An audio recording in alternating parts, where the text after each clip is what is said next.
Hey guys, what is up? So Friday the weekly update was dropped and it had some pretty sweet info in it. Most of the good stuff though came from questions, as the actual update just mostly talked about going to PAX and the road to release, and it did mention that they were going gold, which is pretty awesome. It just means that we're that much closer and I cannot wait. We're going to go ahead and get right into these questions because there's actually a lot of stuff here. One of the most interesting questions was asked by Squishy1984, who asks, can you tell us about the possibility of another class subclass? And Deej says, you have yet to maximize your first subclass. We have yet to even let you try a second one. Ask us again once you have mastered the 6 classes that you'll have access to in Destiny, and we'll show you what we've learned while we watched you do it. So, my theory is, and this is just like a giant fucking zeppelin full of speculation, and there's no real factual anything other than just the words coming out of my mouth, but I'm thinking that possibly in a later game they'll introduce a new Guardian.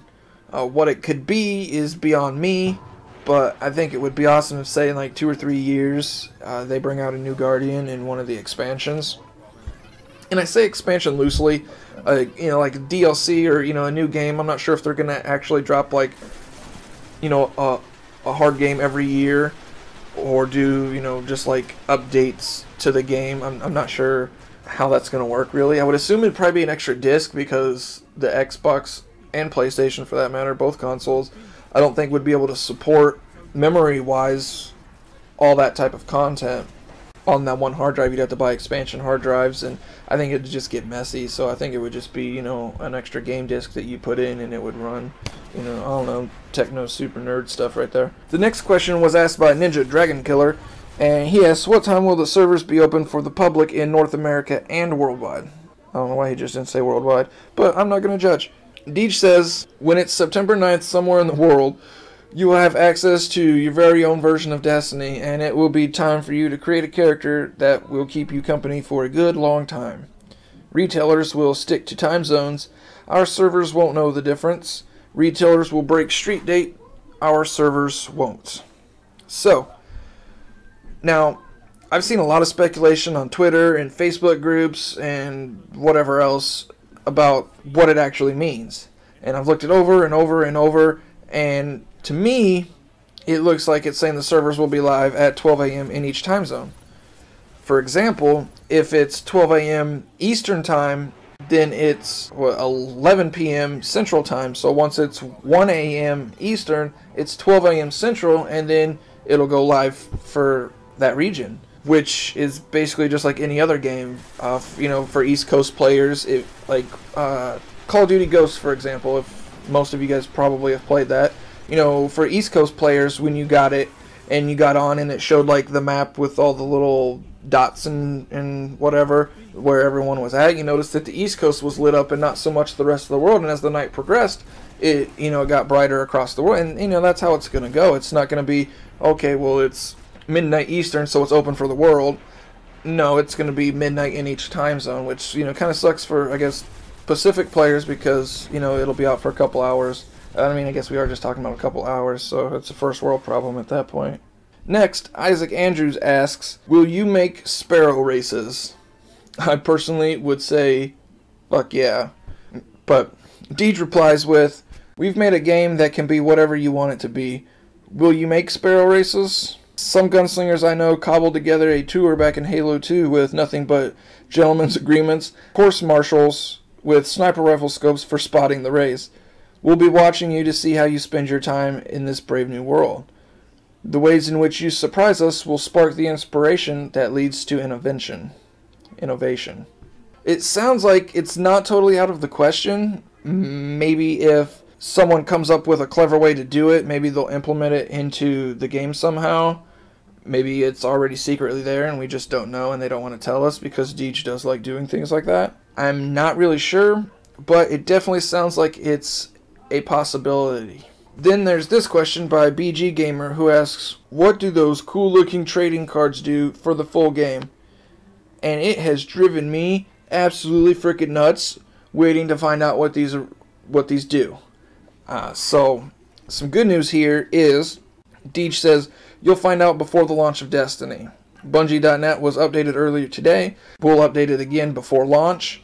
Once the cards are in play, we'll direct you to the proper table.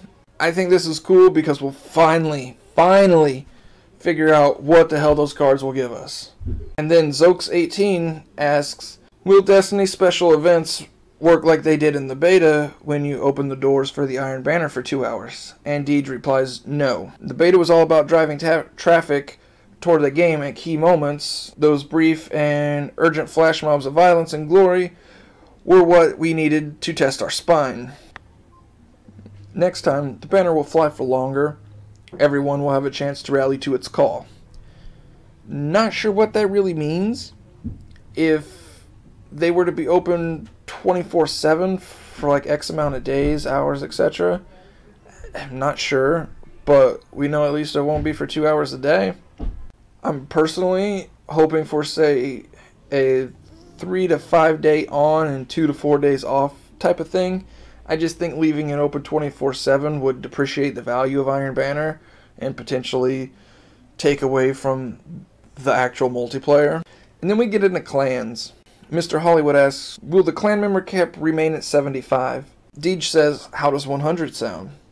We want clans to be like tribes or teams or any other unit where everyone knows everyone and they're all aiming at the same target. If you want to stitch together a larger force with a common vibe, we're giving you the ties that you need to unite your clans. Think of it as a way to give your huge clan some specialized squads with their own subform. We'll hunt through these alliances week after week in search of heroes. I think 100's actually a really good number. It can add up really fast though. I know with my clan, Legends of Earth, we have 40 members already, and that's without the game even being released. And I know some clans already probably have 100, if not more. And you know, since Legends of Earth is a multi-platform clan, it would essentially add up to like 25 members per each console, which is plenty. But you know, that's just, you know, in theory, whatever. But for all clans, 100 members is pretty solid. Most clans don't even really have 100 truly active members anyway, so I don't see it affecting anyone negatively. Though I was and I still am hoping to see some type of clan ranking system. And there was no mention of it in this update, so maybe if everyone asks in the next 2 weeks, we can find out. I'm not really sure how you could even implement something like that. Maybe if you just take everyone's individual stats and compile it together and average it out, maybe. I'm not real sure. I'm not a math guru like that, clearly. The last question was from Jack Bandit, and he asks, is it going to be possible to trade items in the full game? And Deej puts, well, basically he says no.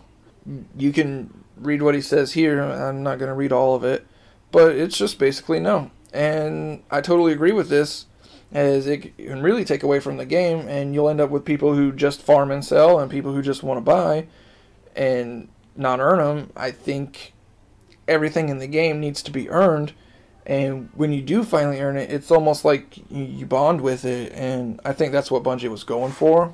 Once you get epic badassery for gear and weapons, you can look at it and be like, I worked really fucking hard to get where I am, and I'm proud of my Guardian. And I think that's what Bungie really wanted you to get out of the game, that, you know, that appreciation for all the work that you've put into who your Guardian has become. Well, guys, that's all I have for today. Hope you guys enjoyed, and hope you guys learned something. And as always, until next time, guys, peace.